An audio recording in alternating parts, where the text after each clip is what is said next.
Friends, welcome to home happiness and life with Pratima. आज है 26 अप्रैल 2020 और आज है अक्षय तृतीया। अक्षय तृतीया हमारे, मैं जहाँ से बिलोंग करती हूँ महाराष्ट्र के खानदेश उसे बोलते हैं, उस रीजन को। तो वहाँ पर अक्षय तृतीया एक बहुत बड़ा त्योहार है और बड़ी ही धूमधाम से वहाँ पे मनाया जाता है। जो बेटियां होती है उनको मायके लाया जाता है और फिर पार्वती जी की एक लकड़ी की मूर्त होती है, गौराई बोलते हैं उसे वहाँ की लोकल लैंग्वेज में। तो उसकी पूजा वगैरह करते हैं, झूला झूलते हैं और भी बहुत सारी बातें, मतलब बहुत धूमधाम से वहाँ पे ये त्योहार मनाया जाता है। और आज के दिन जिस थाली की मैं आपके साथ रेसिपी शेयर कर रही हूँ, पूरन पोली आमरस की जो थाली है, वो सब बना के अपने भगवान को भोग चढ़ाया जाता है। और भगवान के साथ साथ जो हमारे पितृ होते हैं, तो पितरों की तस्वीरें जो होती है उनकी पूजा वगैरह करके उन्हें भी भोग चढ़ाया जाता है। और इस थाली के साथ साथ एक और पकवान भी बनाया जाता है, जैसे गुजिया होती है उसी तरह से, बस उसका जो अंदर का जो स्टफिंग होता है वो रवे से बना हुआ होता है, तो उसे सांजोरी कहते हैं हमारी भाषा में। तो इस तरह से अक्षय तृतीया मनाई जाती है। मैं यहाँ पर सिटी में हूँ, तो मैं सिर्फ वो थाली बनाती हूँ पूरन पोली और आमरस की, और भगवान जी को भोग चढ़ाती हूँ, पूजा वगैरह करती हूँ, और बस इसे सिंपल तरीके से मैं यहाँ पर मनाती हूँ। और अभी बज रहे हैं सुबह के 8, मेरी पूजा वगैरह हो गई है। तो अभी मैं आप लोगों को दिखाती हूँ कैसे बनाना है आमरस और पूरन पोली वगैरह हमें। इस थाली की जो है कुछ प्रिपरेशन आप एक दिन पहले भी करके रख सकते हैं, मैंने वैसा ही किया है। तो वो भी मैं आपको आगे दिखाने वाली हूँ कि आप कैसे क्या क्या प्रिपरेशन पहले करके रख सकते हैं, तो दूसरे दिन आपको बनाने में आपको टाइम नहीं लगेगा। और पूरन पोली जो हम बनाते हैं वो चने की दाल से बनती है। तो चने की दाल को पकाने के बाद उसका हम पानी स्ट्रेन कर लेते हैं, और जो वो पानी होता है उसे हम बोलते हैं कट, और वो जो पानी होता है उसकी करी बनाई जाती है, तो उसे बोलते हैं आमटी। तो उसे बोलते हैं फिर कटाची आमटी।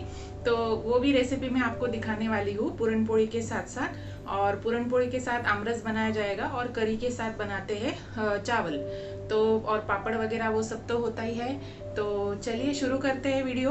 पर उससे पहले मैं आपको एक रिमाइंडर दे देना चाहती हूँ, अगर आपने मेरे चैनल को सब्सक्राइब नहीं किया है तो चैनल को सब्सक्राइब कर लीजिए, और जिन्होंने सब्सक्राइब कर लिया है वो लोग प्लीज़ बेल आइकन को दबा दीजिए। अगर आप बेल आइकन को दबा देंगे तो मेरी जो आने वाली वीडियोस है उसकी नोटिफिकेशन आप तक पहुँचेगी कि मैंने वीडियो अपलोड किया है।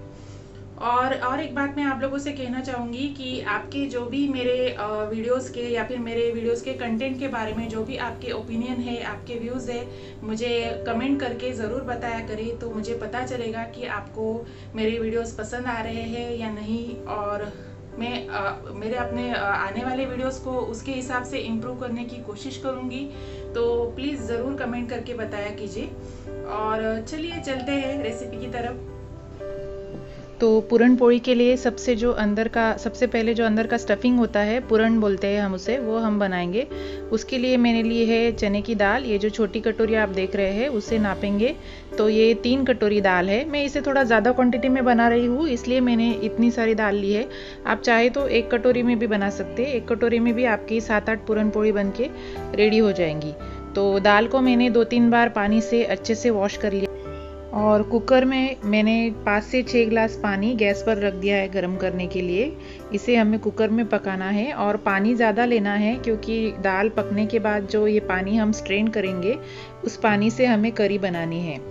और इस पानी में मैं डाल रही हूँ दाल।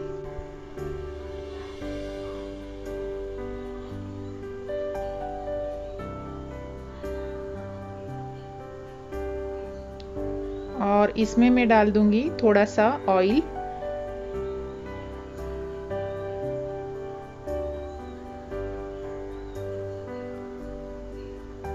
और फिर कुकर का ढक्कन बंद करके हमें इसे 4-5 सीटी आने तक पकाना है। शुरू में प्रेशर आने तक गैस का फ्लेम हाई रखेंगे, फिर थोड़ा सा मीडियम कर देंगे। और जब तक दाल गल रही है तब तक मैं यहाँ पे इस पूरन में दाल में डालने के लिए गुड़ को थोड़ा सा बारीक कर लूँगी।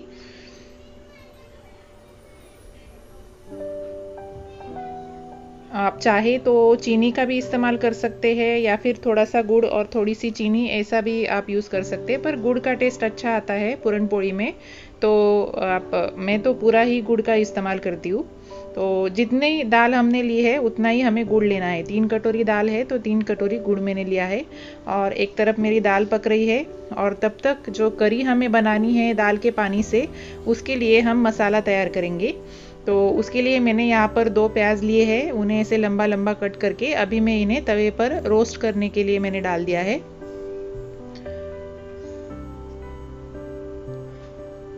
इसे प्याज को हमें अच्छे से भून लेना है।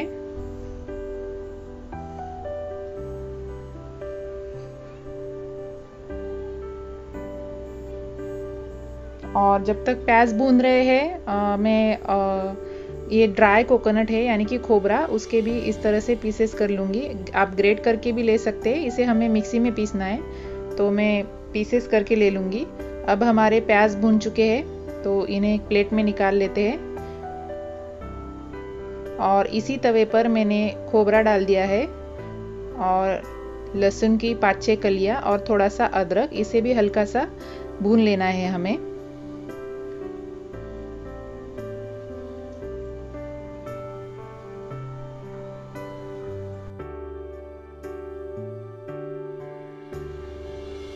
और अब ये भुन चुका है तो इसे प्लेट में निकाल के हल्का सा ठंडा कर लेंगे। और इसमें मैं डाल रही हूँ थोड़ा सा धनिया, और ये सारा मसाला हमें मिक्सर में से पीस लेना है ठंडा होने के बाद।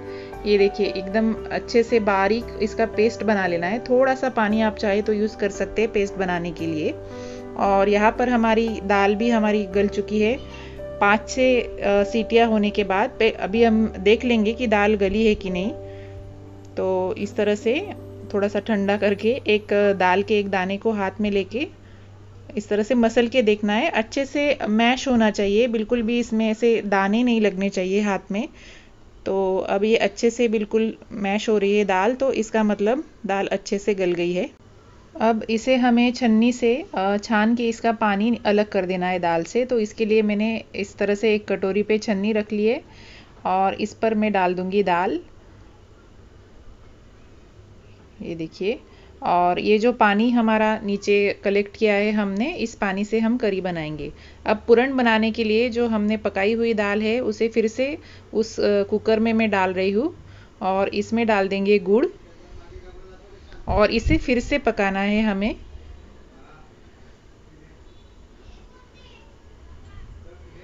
और पूरन बनाने के कई तरीके होते हैं। मैं जो जिस तरीके से बना रही हूँ, अभी गुड़ डालने के बाद गुड़ पिघलेगा तो ये पूरन पतला हो जाएगा।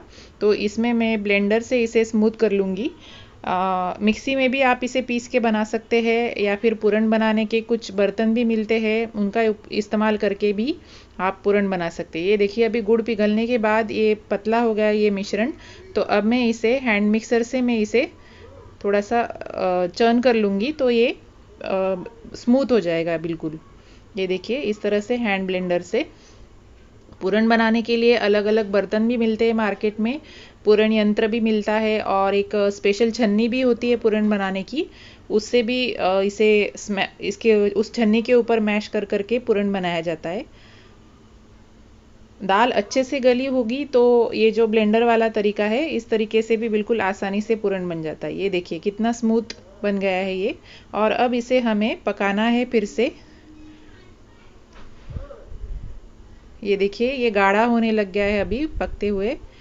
धीमी आंच पर इसे रखना है और चलाते जाना है। मोटे तले का बर्तन लीजिए इसे पकाने के लिए और बिल्कुल गाढ़ा होने तक हमें इसे पकाना है, इतना कि जैसे हाथ से हम इसका गोला बना सकते हैं। ये देखिए अभी पूरन लगभग हमारा बनके तैयार हो गया है। अभी इसे भी पूरन हमारा बनके तैयार हुआ है कि नहीं देखने के लिए ये देखिए इस तरह से हम कलछी पूरन में डालेंगे तो वो सीधी रहनी चाहिए। वो अगर इस तरह से मतलब गिरनी नहीं चाहिए, सीधी रह रही है पूरन में डालने के बाद तो पूरन हमारा बन गया है। और ठंडा होने के बाद भी ये थोड़ा सा और गाढ़ा हो जाता है। अभी मैंने गैस का फ्लेम ऑफ कर दिया है। अब मैं डाल रही हूँ इसमें इलायची पाउडर। 4-5 इलायची के दानों को मैंने कूट लिया है। और ये है नटमेग यानी कि जायफल, इसको भी मैं ग्रेट करके इसमें डाल रही हूँ और इसे मिक्स कर लेंगे अच्छे से। और ये मैंने एक्स्ट्रा बनाया है, तो इसे मैं मतलब अभी के लिए और कल के बाद में यूज़ करने के लिए इस तरह से मैं 2 बर्तनों में मैंने इसे निकाल लिया है। तो यहाँ तक की जो प्रिपरेशन है, ये प्रिपरेशन आप पहले से एक दिन पहले करके रख सकते हैं। इस तरह से पूरण, मसाला और जो पानी दाल का है, ये सब हम बना के फ्रिज में रख सकते हैं, तो दूसरे दिन बनाते वक्त हमारा समय बचता है। मैंने भी एक दिन पहले ये सब बना लिया है। तो अब है दूसरा दिन, और सबसे पहले हमें स्टार्ट करना है आटा, पूरन पोड़ी का जो बाहर का जो हमारा कवर होगा, उसके लिए आटा गूंदने से हमें शुरुआत करनी है। मैंने लिया है 2 पार्ट, मैंने यहाँ पे आटा लिया है गेहूं का, 2 कटोरी समझ लीजिए, और आधी कटोरी मैदा है। इसका कोई ऐसा फिक्स मेज़रमेंट नहीं है, कितना भी आप मैदा और आटा ले सकते हैं। इसमें मैंने डाला है थोड़ा सा नमक और थोड़ा सा तेल, और इसे मैं अच्छे से मिक्स कर लूँगी। मैदा कम ही डाले तो अच्छा है, पूरन पोड़ी ज़्यादा देर तक सॉफ्ट बनी रहती है मैदा कम डालने से। मैदा ज़्यादा डालेंगे तो वो थोड़ी सी कड़क होने लग जाती है बाद में। और पूरन पोड़ी के लिए हमें बिल्कुल ढीला ढीला सा, पतला पतला सा आटा गूंदना होता है। हम जो नॉर्मल चपाती के लिए आटा बनाते हैं, उससे पूरन पोड़ी का आटा जो है वो पतला पतला सा होता है। और इसे अच्छे से तेल लगा के हम मल लेंगे, मैश कर लेंगे अच्छे से, और फिर ढक के रख देंगे कम से कम आधे घंटे के लिए।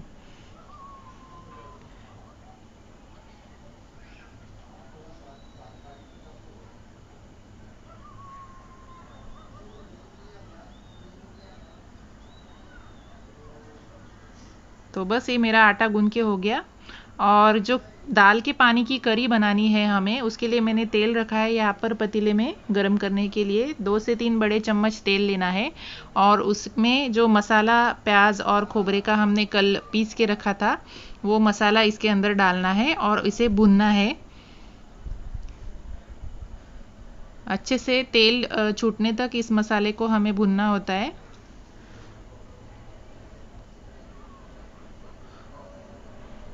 और साथ ही साथ में इसमें डाल दूंगी हल्दी पाउडर, लाल मिर्च पाउडर और गरम मसाला पाउडर। ये देखिए, आधा चम्मच मैंने हल्दी पाउडर लिए है, 1 से 2 चम्मच लाल मिर्च पाउडर और 1 चम्मच गरम मसाला। ये सब आपके ऊपर डिपेंड है, आपको कितना तीखा वगैरह बनाना है, आप अपनी टेस्ट के हिसाब से ये सब डाल सकते हैं। और ये देखिए, अच्छे से इसमें अभी तेल छूटने लग गया है, मसाला हमारा भून के हो गया है, खुशबू भी आने लगती है जैसे जैसे मसाला भूनता है वैसे। और अब हम इसमें ये दाल का पानी डाल देंगे, थोड़ा थोड़ा करके डाल रही हूँ मैं। तो ये सारा दाल का पानी अब मैंने मसाले में डाल दिया है, और इसे अच्छे से उबलने देंगे। और नमक भी डाल दीजिए आपकी टेस्ट के हिसाब से। और यहाँ पर मैं इसके साथ साथ भजिया भी बनाते हैं इस थाली में, तो भजिया के लिए मैं बेसन घोल रही हूँ। बेसन को भी थोड़ी देर पहले घोल के रख देंगे तो भजिया अच्छी बनती है। तो ये बेसन मैंने रेडी कर लिया है भजिया बनाने के लिए। और ये यहाँ पर करी जो है वो भी हमारी उबल गई है, आमटी हम बोलते हैं इसे। इसमें मैं डाल दूंगी धनिया, नमक भी मैंने इसमें डाल दिया था, वो शूट नहीं हो पाया। और बस अच्छे से बॉईल करने के बाद गैस का फ्लेम ऑफ कर देंगे और इसे ढक के रख देंगे। तो ये हमारी बनके रेडी हो गई। और भजिया का जो बैटर मैंने बनाया है, अब मैं उसमें डाल रही हूँ 1 प्याज बारीक कटा हुआ और 5-6 लहसुन की कलियाँ,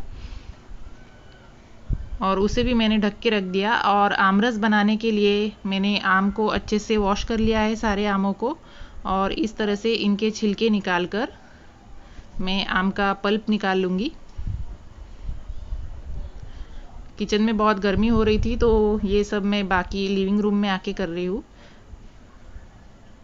तो इस तरह से आम का हमें पल्प निकाल लेना है।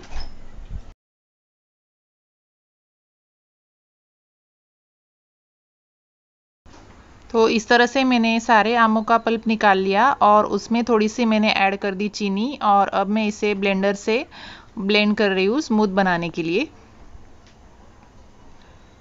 तो ये देखिए, ब्लेंड करने के बाद अच्छे से स्मूथ आमरस बन के रेडी हो गया है, और इसे ढक के फ्रिज में रख देंगे। और अब पूरन पोड़ी बनाने के लिए जो एक ट्रिक बता रही हूँ मैं, जो चकला होता है उसे इस तरह से आप कोई कॉटन का, मलमल का कपड़ा बांध लीजिए, तो आपकी पूरन पोड़ी चकले पे चिपकेगी नहीं। तो सबसे पहले हाथों में सूखा आटा लगा लेना है और जो आटा हमने गूंद के रखा है पूरन पोली के लिए उसकी एक लोई बना लेंगे। बिल्कुल जैसे आलू पराठा वगैरह बनाते हैं अंदर आलू की स्टफिंग करके, वैसे ही पूरन पोली बनती है, बस स्टफिंग जो है वो स्वीट वाला होता है। और ये पूरन मैंने निकाल के रखा था फ्रिज में से और ये इसके अंदर मैंने स्टफ़ कर लिया पूरन को और फिर इस तरह से इसे बंद कर लेंगे।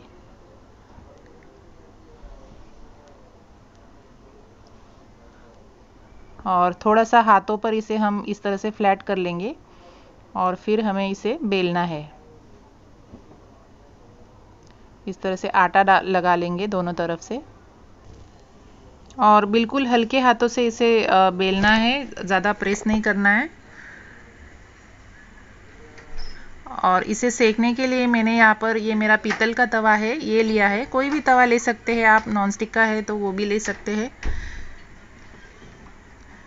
तो इसे इस तरह से अच्छे से बेल लेंगे हम।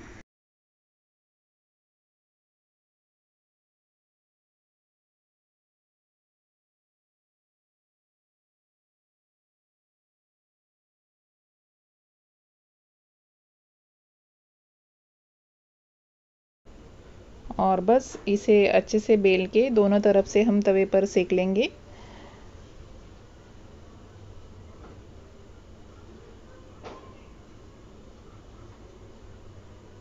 तो इस तरह से इसे तवे पर मैंने डाल दिया है। शुरू में इसे कलची नहीं लगानी है, नहीं तो कभी कभी पूरन पोली जो है वो फट जाती है। थोड़ा सा सेकने के बाद फिर हम कलची का इस्तेमाल करके इसे सेकेंगे।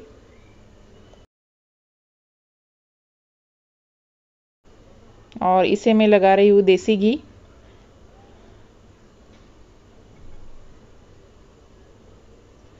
पूरन पोली है तो देसी घी के साथ ही इसका स्वाद अच्छा आता है। ऑयल या फिर बटर वगैरह ना लगाए आप भी। साथ ही साथ मैंने कुकर में चावल भी बना लिए हैं, आप देख सकते हैं साइड में। और आमरस के साथ पूरन पोली बहुत ही स्वादिष्ट लगती है। महाराष्ट्र के कुछ कुछ रीजन्स में ही इसे आमरस के साथ खाया जाता है। ये देखिए बहुत अच्छे से पूरन पोली बन के रेडी हो रही है मेरी। इस तरह से दोनों तरफ से इसे अच्छे से सेक लेंगे हम।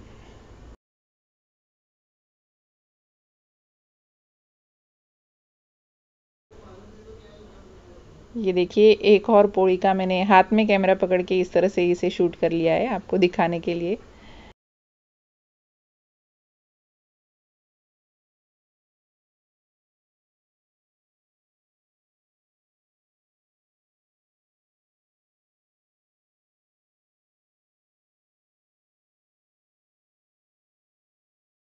और अब मैं पूरन पोली मेरी सारी बन के रेडी हो गई है और मैंने तेल रख दिया है कढ़ाई में गरम करने के लिए। भजिया का जो बैटर बनाया था उसमें मैं डाल रही हूँ नमक, हल्दी पाउडर, लाल मिर्च पाउडर, जीरा और अजवाइन और बिल्कुल चुटकी भर डाला है मैंने खाने वाला सोडा और इसे अच्छी तरह से मिक्स कर लेंगे। लाल मिर्च पाउडर की जगह आप हरी मिर्च का भी इस्तेमाल कर सकते हैं। अब ये मैं पापड़ फ्राई कर रही हूँ। ये जो पापड़ आप देख रहे हैं ये हमारे यहाँ का स्पेशल पापड़ है, कुरडई बोलते हैं इसे, गेहूं से बनता है ये। और इसके साथ साथ मैंने दूसरे भी पापड़ वगैरह फ्राई कर लिए थे। और अब मैं बना लूँगी भजिया। तो ये अजवाइन के पत्ते हैं, मैंने गमले में लगाए हुए हैं बालकनी में, इसकी भी मैं भजिया बना रही हूँ। इन पत्तों को इस तरह से बैटर में डिप करके भजिया बना सकते हैं या फिर आप चॉप करके भी जो भजिया का बैटर होता है उसमें ये पत्ते डाल सकते हैं। बहुत टेस्टी लगती है इसकी भजिया भी। तो कुछ मैंने ये अजवाइन के पत्तों की भजिया बना ली है और कुछ जो है मैं नॉर्मल सी भजिया बनाने वाली हूँ। तो बस लगभग हमारी ये पूरन पोली की थाली बनके तैयार है। अब इसे परोसना कैसे है और इसे खाते कैसे है वो भी मैं आपको दिखाती हूँ। और आपको मेरा ये वीडियो कैसा लगा मुझे कमेंट करके ज़रूर बताइए। वीडियो पसंद आया हो तो लाइक कर लीजिए, चैनल पे नए हैं तो चैनल को सब्सक्राइब कर लीजिए। तो बस ये भजिया भी अभी बन के रेडी हो गई है मेरी।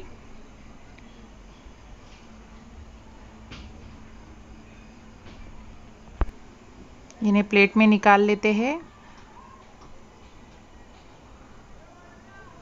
और ये देखिए, इस तरह से थाली सजा के मैंने भगवान को भी भोग चढ़ा दिया है। तो ये है आमरस और उसके साथ खाएंगे हम पूरन पोड़ी। और ये जो हमने करी बनाई है वो है, और उसे खाते हैं चावल के साथ। और ये यहाँ पे मैंने लिया है नींबू। इसे जो करी में है नींबू डाल देंगे हम, थोड़ा सा नींबू का रस।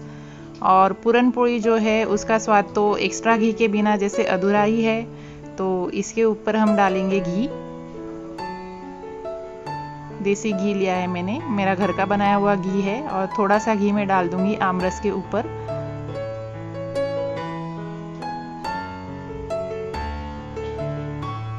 और इस तरह से चावल जो है, चावल मैंने नहीं दिखाया कैसे बनाते, नॉर्मल नमक डाल के बनाए हुए चावल है। तो इस तरह से चावल को खाते हैं करी के साथ, और पूरन पोड़ी को इस तरह से आमरस के साथ। बहुत ही स्वादिष्ट लगती है पूरन पोड़ी आमरस के साथ। तो आप भी ज़रूर बनाइए, और बनाने के बाद मुझे कमेंट करके बताइए। तो मिलते हैं अगले वीडियो में, तब तक के लिए bye bye and take care.